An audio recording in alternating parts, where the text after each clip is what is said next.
path with that. I'd like to offer a few insights and tips on things that are going to happen, or ways to live as things happen, I should say. These are not any sort of prophecies, but rather just tips for the new energy being. These are actually not mine, they're yours. I've gathered them up from the questions that you've asked over the last few weeks and the answers that you've come to. Of course, putting our own energy into it as well. We'll go down the list of some of the commonly asked questions right now. First, and probably foremost on most of your minds, where should I invest my money? I'll make that very simple. If you have the capability to invest, if you have the extra funds right now, and Calder's asking me if I have a license to be an investment counselor, and damn right I do, I'm Jewish. So, damn.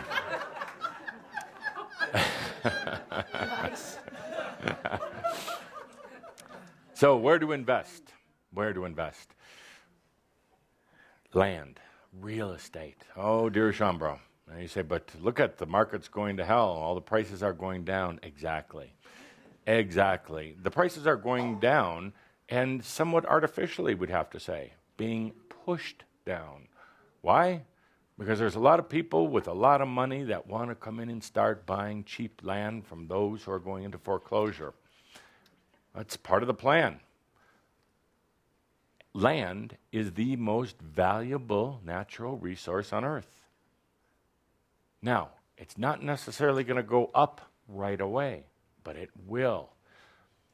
You're going to find that particularly as money is being redistributed around the world, and as some are acquiring great quantities of it right now, they're not foolish. They're not going to go for gold or diamonds. They're not going to put it in the market. They're going to put it into something tangible and necessary, and it's called land. Land can be in the form of just open, vacant land. It can be real estate. But anything that is on a piece of property, a piece of ground, is going to become very, very valuable. You're going to see a great shift in this, particularly in the next 3 to 4 years. So don't go running out today and invest in property if you can't afford it, assuming you're going to make a killing overnight. I'm talking about the long haul. Land will become the most valuable commodity on earth, and it will surpass gold and some of these other things in terms of the value, of the realness. It's going to be interesting to watch gold. Some of you have asked me about that, and I'm not a proponent of gold right now. I would have been several years ago when you didn't ask me. But I'm not a proponent right now because gold and some of the other precious metals and jewels are being artificially manipulated right now. And gold is just, again, a thing of trust. You know, you placed your trust in this paper money or electronic money. You say, but it's, what's really important is gold. It's just metal. It's just metal, that's all. Metal people like to wear and show off, but it doesn't have any real intrinsic value.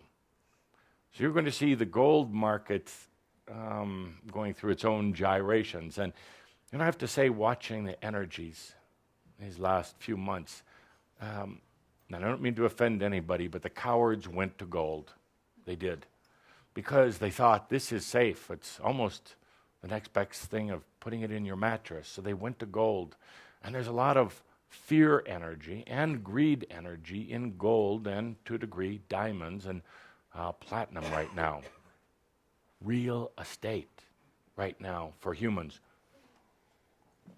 Don't hoard it. Don't try to go out and buy out counties at a time. If you're interested and you can't necessarily afford it, pool your resources together, Shambra.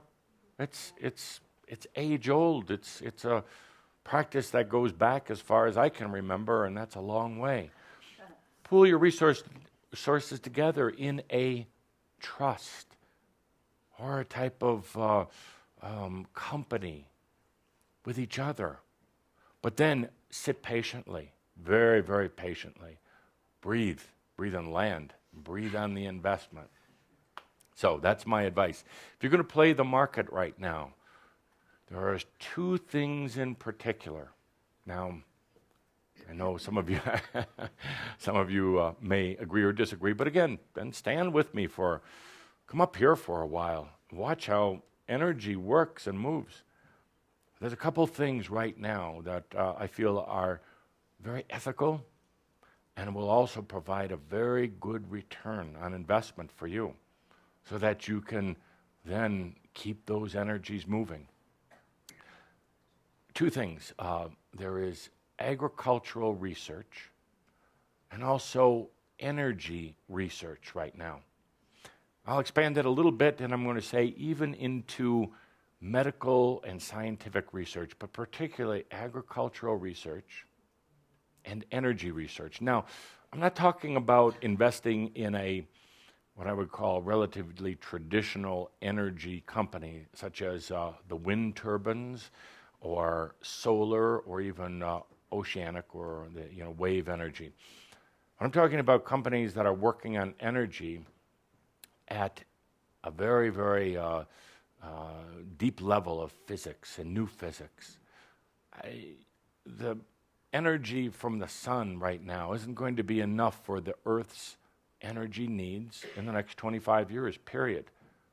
We're not saying it's a bad thing, but if you're going to invest your money, there are companies right now that are working on quantum physics of energy, and they're going to have breakthroughs, not all of them, but it's going to have an effect for all of them. Energy research. Now, you're going to have to feel out the companies. You may have to do a little research, but once you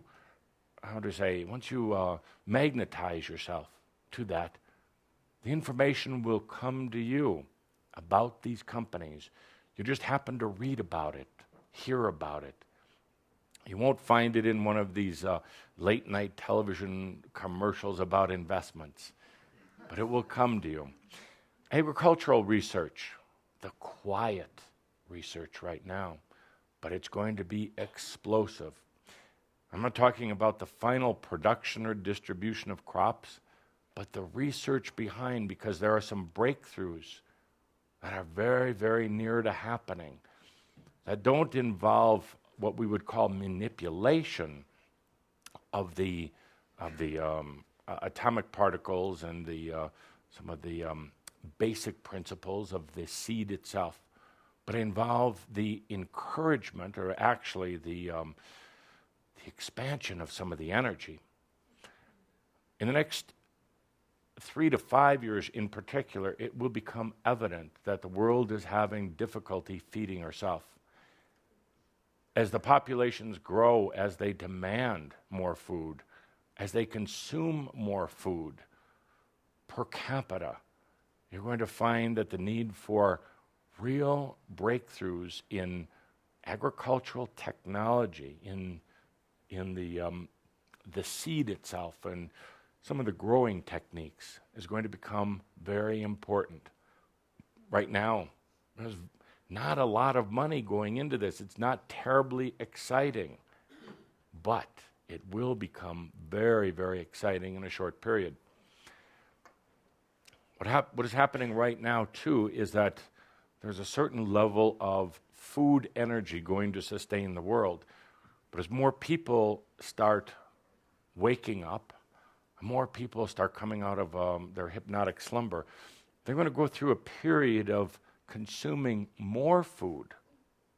I'm going to take a typical human on Earth right now. If you go to the middle, to the median,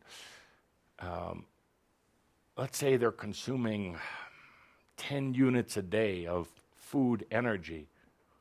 As they begin to awaken, that human starts to consume 20 and 30 food units a day because they're going through a metamorphosis, a change. They need more food energy. Now, at a certain point, it starts reversing, and they need less food energy to sustain themselves because their body has become more efficient. So, that is my advice to all the questions about investment. Finally, Tobias reveals. Oh, is that legal? Doesn't matter, I'm not here. I'd like to see them take me to court for that. Sorry, Cauldre. Yeah. I was in prison once, you can be in prison. Thank you. Joking. Next question, where to live? Where to live? Now, I'm going to simplify it here, but you're still going to ask me questions later. It doesn't really matter. It doesn't really matter. There are no places on earth that hold any more potential than any place else in terms of vortexes and grids and all the rest of that. That's old energy. A new energy human makes their own, brings their own, creates the safe and sacred space. But you're going to find it easier in areas that have a little bit more sunshine. Sunshine's going to have a way of making you more aware of invigorating the system. The sun has a way of allowing your physical body to be more at ease and also helps it through some of its healing processes. I'm not talking about having to have sun every day of the year. But if you're going to pick some place to live, I'd encourage slightly on the sunny side. Places right now that are away from the noise, the energy noise of big cities. And again, not that there's any special portals or non-special portals, but there's more vibrational noise, energetic noise on Earth than ever before. When it comes from people, when they're condensed together, especially when they are in this type of hypnosis, it comes from machines. Machines, whether you know it or not, make a tremendous amount of noise. Energy noise, not just hearing noise. That noise can be very difficult on the system, particularly in a condensed city. There is a tremendous amount of noise from cars. There's noise from everything, and that is difficult on the physical system. You don't have to get very far out of town, a few kilometers, 10, 20 kilometers. The noise levels drop substantially. That allows your body to connect closer to Earth, closer to the grounding of Gaia, and allows the body to go through a type of cleansing and readjustment process much easier. If you're in a large city, it's difficult to realign the body, which needs to be the body, mind, and spirit, which need to be done now on a very, very regular basis. So a little bit sunnier, a little bit quieter, we recommend.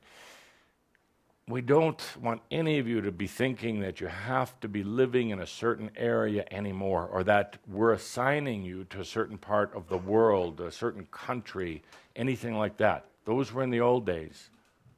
It's new now. And it really is a question of where do you want to be? So, deep breath. Quick drink. Let's talk about work.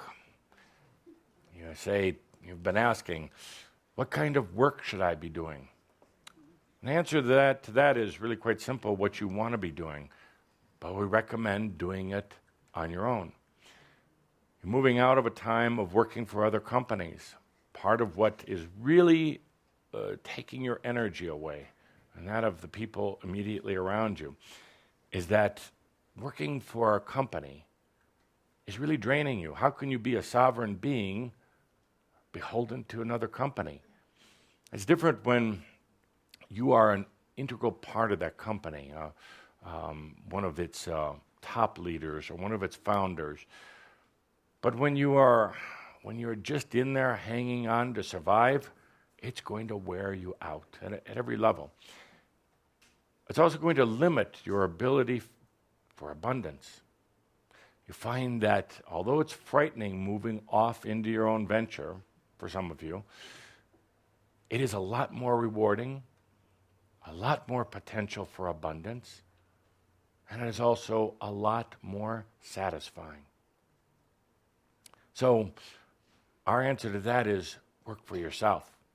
Create your own company that's your passion, that gives you a reason to be here. Because the longer you continue working for those other companies, the more it's going to wear you down. What to eat?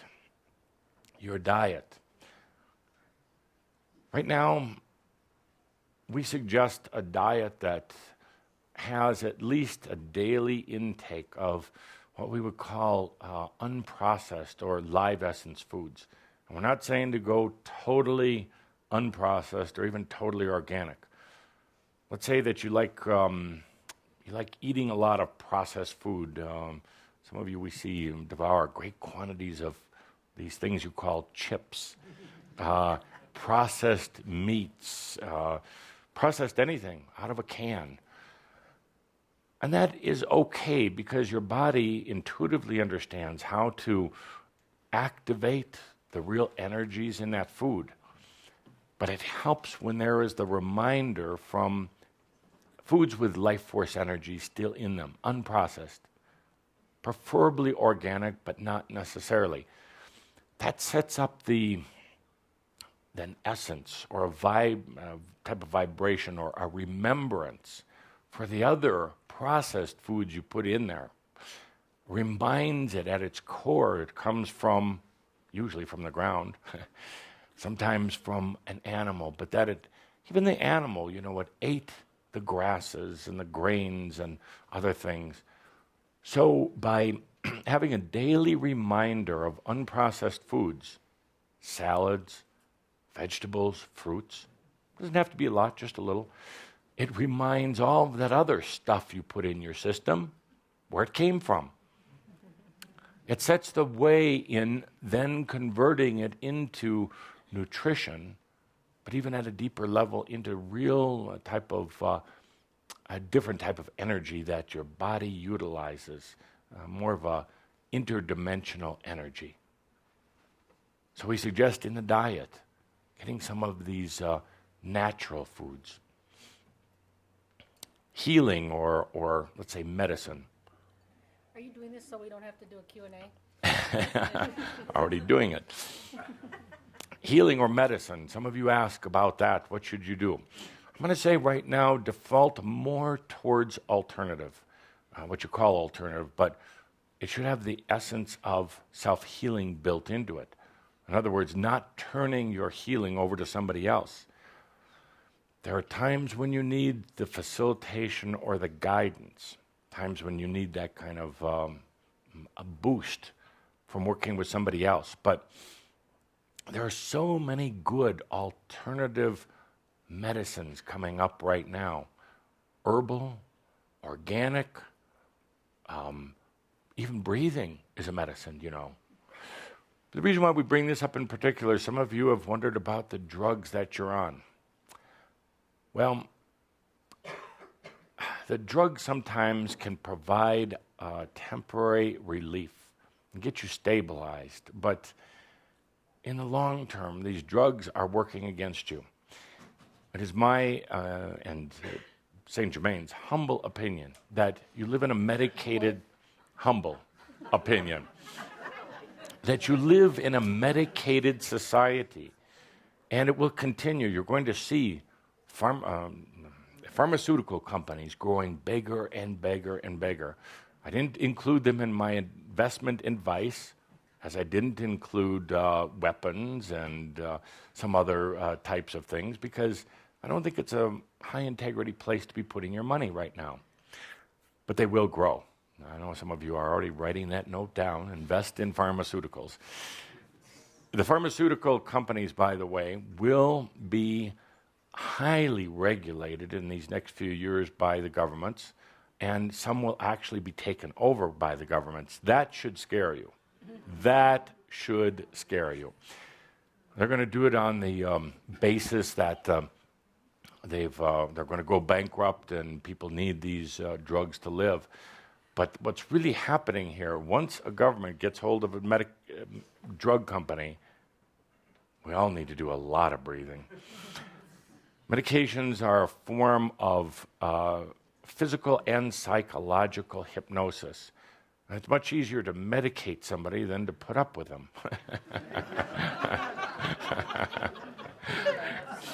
It's much easier to medicate versus asking somebody to heal within. So you're going to be seeing a very, very medicated society for everything. Things that are psychological, of course, and it's growing at epidemic proportions.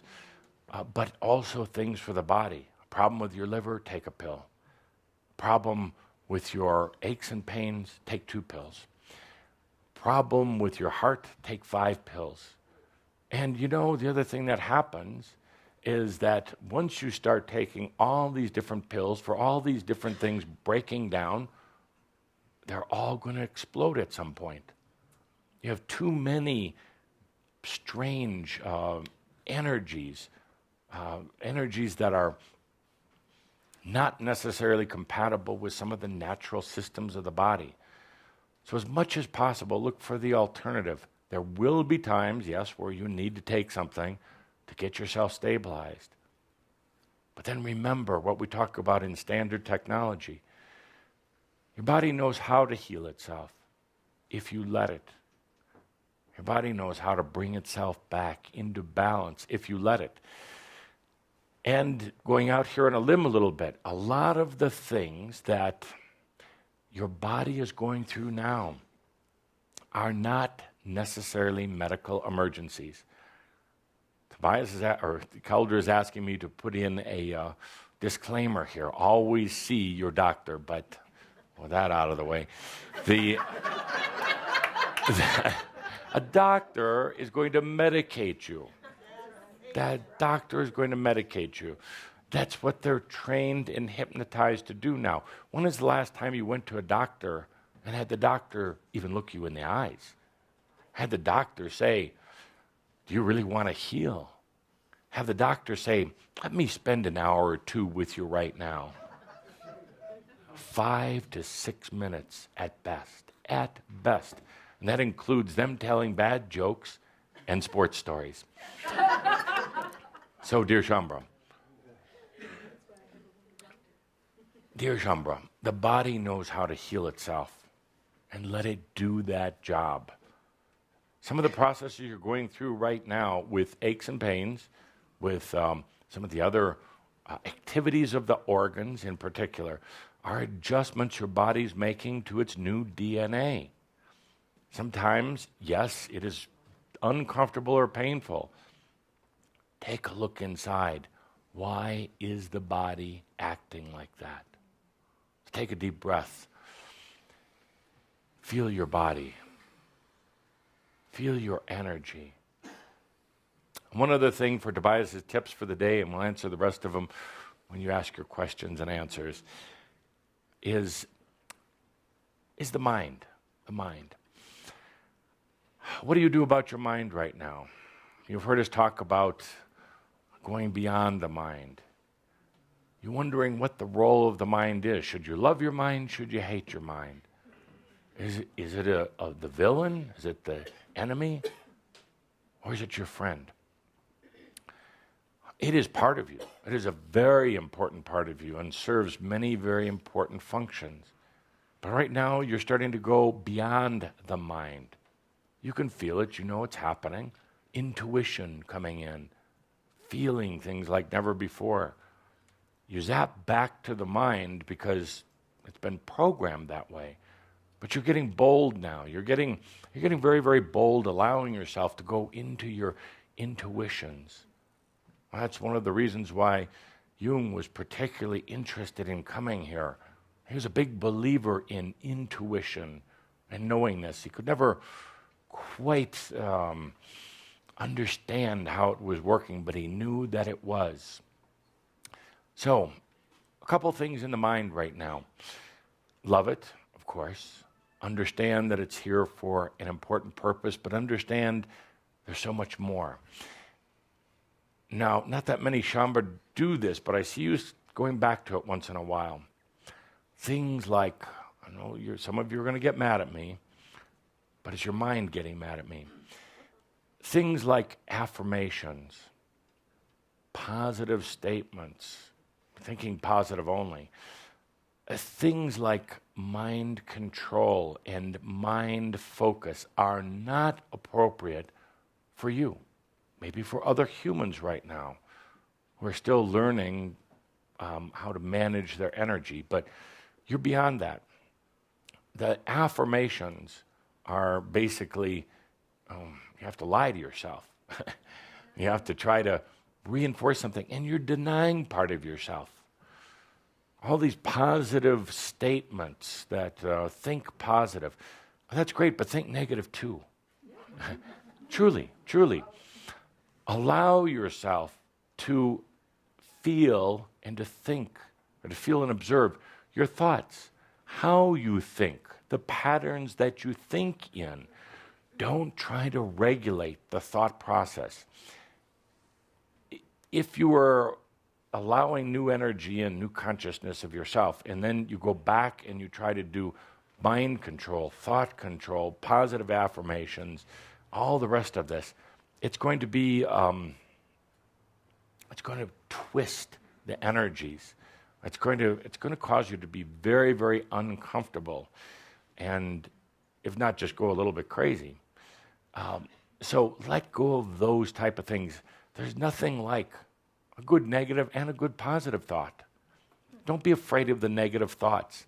If the mind was so powerful or efficient that thought itself could create reality, your reality would be a whole lot different, wouldn't it? But it's not. Thankfully, at some level, the mind doesn't create reality. You've kind of programmed that in, I guess. It's been over-programmed, but it was known back, way, way back then. If the mind could create reality, it would be a hell of a dangerous place to live. So reality is created at a very different level, a level of soul and passion and true desire, but not from the mind. So to try to go back now and do mind control or trying to create reality from the mind and trying to filter your thoughts is going to be counterproductive and going to make you a bit crazy. So, dear Shambhala, we know it's gone long. These were Tobias's timely tips for the day. Let's take a deep breath. We'll have more as we continue expanding into this new energy. What a delight it's been today to bring in our guest, Carl Jung, and to be here with all of Shambhala, kind of like the Jung and the Restless. And so it is.